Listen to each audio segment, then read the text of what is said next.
Social ಮೀಡಿಯಾದಲ್ಲಿ ನೋಡಿರ್ಬೋದು, ಅವನಿಗೆ ತಲೆಗೆ ಹೊಡೆದಿದ್ದಾರೆ ಅಂತಕ್ಕಂಥ ಮಾತನ್ನು ಹೇಳಿ ಹೇಳ್ತಾ ಇರ್ತಾರೆ. ಆದ್ರೂ ಕೂಡ ಅವ್ರಿಗೆ ಸ್ಪಂದನೆ ಮಾಡದೇ ಯಾರು ಹಲ್ಲೆಗೆ ಒಳಗಾಗಿದ್ದಾರೋ ಅವ್ರ ಮೇಲೆ ಕೇಸ್ ಮಾಡುವಂತ ಕೆಲಸವನ್ನ ಕಲ್ಯಾಣ್ ಕುಮಾರ್ ಶೆಟ್ಟಿ ಅವರು ಮಾಡಿದ್ದಾರೆ. ಮೊನ್ನೆ ಕಮಿಷನರ್ ಸಾಹೇಬ್ರೆ, ನಾನು ನಿಮ್ಮಲ್ಲಿ ಒಂದು ಮನವಿಯನ್ನ ಮಾಡ್ಕೋತಾ ಇದ್ದೀನಿ. ಈ ಕಲ್ಯಾಣ್ ಕುಮಾರ್ ಶೆಟ್ಟಿ ಅವರಿಗೆ ಒಂದು ಸ್ಟೇಷನ್ ಇಂದ ಇನ್ನೊಂದು ಸ್ಟೇಷನ್ಗೆ ವರ್ಗಾವಣೆ ಮಾಡೋದಲ್ಲ. ಕಲ್ಯಾಣ್ ಕುಮಾರ್ ಶೆಟ್ಟಿ ಅವನಿಗೆ ವಜಾನ ಮಾಡಬೇಕು, ಅವನಿಗೆ ವಜಾನ ಮಾಡಬೇಕು, ಸಸ್ಪೆಂಡ್ ಅನ್ನ ಮಾಡಬೇಕಂತೇಳಿ ನಾವು ಕರ್ನಾಟಕ ನಿರೂಪಣೆಯಿಂದ ಆಜ್ಞೆಯನ್ನು ಹೊರಡಿಸ್ತಾ ಇದ್ದೇವೆ. ಹೆಡ್ ಮಾರ್ಟಿನ್ ಆಗಿರ್ತಾ ಕಮಿಷನರ್ ಸಾಹೇಬ್ರಿಗೆ ಹೇಳ್ತಾ ಇದ್ದೀನಿ, ನೀವು ದಯವಿಟ್ಟು ಅವನನ್ನು ಕೂಡಲೇ ಅಮಾನತಾನ ಮಾಡಬೇಕು. ಕಲ್ಯಾಣ್ ಕುಮಾರನ ಒಬ್ಬ ಸಿಪಿಐಗೆ.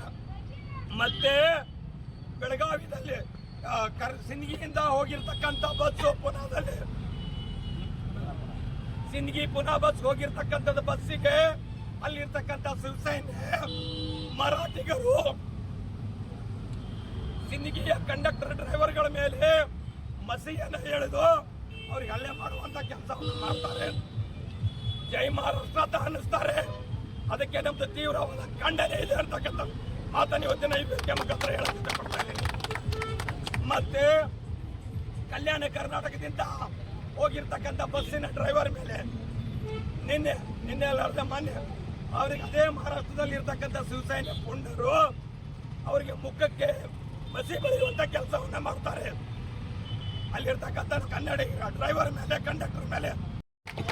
ಬಂಧುಗಳೇ, ಬೆಳಗಾವಿ ಭಾರತ ದೇಶಕ್ಕೆ ಯಾವ ತರ ಕಾಶ್ಮೀರ ಮುಖ್ಯನೋ ಕರ್ನಾಟಕದ ಕಾಶ್ಮೀರ ಅಂತ ಕರಿತೀವಿ ಬೆಳಗಾವಕ್ಕೆ. ಅದಕ್ಕೆ ನಮಗೆ ಈಗಾಗಲೇ ಸುಪ್ರೀಂ ಕೋರ್ಟ್, ಹೈಕೋರ್ಟ್ ಆದೇಶ ಆಗಿದೆ. ಬೆಳಗಾವು ಕನ್ನಡಿಗರ ಆಸ್ತಿ, ಬೆಳಗಾವು ಕರ್ನಾಟಕಕ್ಕೆ ಸೇರಿತ್ತು ಅಂತೇಳಿ ಮರಾಠಿಗರ ಪುಂಡಾಟ ಇನ್ನು ಮುಂದೆ ನಾವು ನಡೆಸಿಕೊಡುವುದಿಲ್ಲ. ಯಾಕೆ ಮಾತು ಹೇಳ್ತಾ ಇದ್ದೀವಿ ಅಂದ್ರೆ, ನಾವು ಕನ್ನಡಿಗರು ವಿಶಾಲ ಹೃದಯದವರು. ಮರಾಠಿಗರಿಗೆ ಒಂದು ಮಾತನ್ನು ಹೇಳಕ್ ಇಷ್ಟಪಡ್ತಾ ಇದ್ದೀನಿ, ನಾವು ಕನ್ನಡಿಗರು ವಿಶಾಲ ಹೃದಯದವರು. ನೀವು ನೀರು ಕೇಳಿದ್ರೆ ನಾವು ಎಳ್ನೀರು ಕೊಟ್ಟೆವು, ನೀವು ನೀರು ಕೇಳಿದ್ರೆ ನಾವು ಎಳ್ನೀರು ಕೊಟ್ಟೆವು, ನೀವು ಕಬ್ಬು ಕೇಳಿದ್ರೆ ಕಬ್ಬಿನ ಹಾಲನ್ನೇ ಕೊಟ್ಟೆವು, ನೀವು ಕಬ್ಬು ಕೇಳಿದ್ರೆ ನಾವು ಕಬ್ಬಿನ ಹಾಲನ್ನೇ ಕೊಟ್ಟೆವು. ಕನ್ನಡಿಗರ ತಂಟೆಗೆ ಏನಾದರೂ ಬಂದ್ರೆ ನಿಮ್ಮ ಎದೆಯನ್ನು ಸೀಳಿ ಬಿಟ್ಟೆವು ಅಂತಕ್ಕಂಥ ಮಾತನ್ನ ಇವತ್ತಿನ ಈ ವೇದಿಕೆ ಮುಖಾಂತರ ಹೇಳಕ್ ಇಷ್ಟಪಡ್ತಾ ಇದ್ದೇನೆ. ಬಂಧುಗಳೇ, ಯಾರಪ್ಪಂದೇನೈತಿ ಬೆಳಗಾವಿ ನಮ್ದೈತಿ, ಯಾರಪ್ಪಂದೇನೈತಿ ಬೆಳಗಾವಿ ನಮ್ದೈತಿ. ಇನ್ನು ಮುಂದೆ MES ಪುಂಡಾಟಿಕೆ ನಡೆಸೋದಕ್ಕೆ ನಾವು ಬಿಡೋದಿಲ್ಲ. ಅವ್ರು ಏನಂತಾರೆ, ಏಕ್ ಮರಾಠ ಲಾಕ್ ಮರಾಠ. ನಾವು ಹೇಳ್ತೀವಿ, ನಿಮ್ಮ ಲಾಕ್ ಮರಾಠಿಗೆ ಒಬ್ಬ ಕನ್ನಡಿಗ ಸಾಕು ಅಂತಕ್ಕಂಥ ಮಾತನ್ನ ಹೇಳಕ್ ಇಷ್ಟಪಡ್ತಾ ಇದ್ದೀನಿ. ಒಂದು ಮಾನ್ಯ ಮುಖ್ಯಮಂತ್ರಿಗಳೇ, ನೀವು ಎಚ್ಚೆತ್ಕೋಬೇಕು.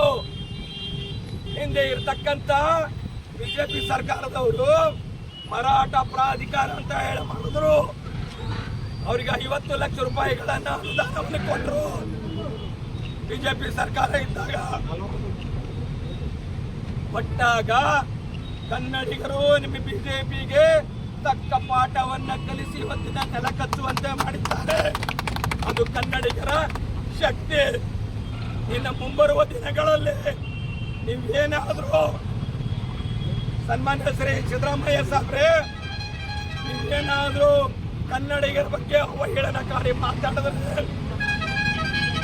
2028ಕ್ಕೆ ಇವತ್ತಿನ ಬಿಜೆಪಿ ಯಾವ ತರ ಕಚ್ಚಿದೋ ಮುಂದೆ ನಿಮ್ಮ ಕಾಂಗ್ರೆಸ್ ಸರ್ಕಾರ ಕೂಡ ನೆಲ ಕಚ್ಚುತ್ತೆ ಅಂತಕ್ಕಂಥ ಮಾತನ್ನು ಎಚ್ಚರಿಕೆಯನ್ನು ಹೇಳ್ತಾ ಇದ್ದೀನಿ.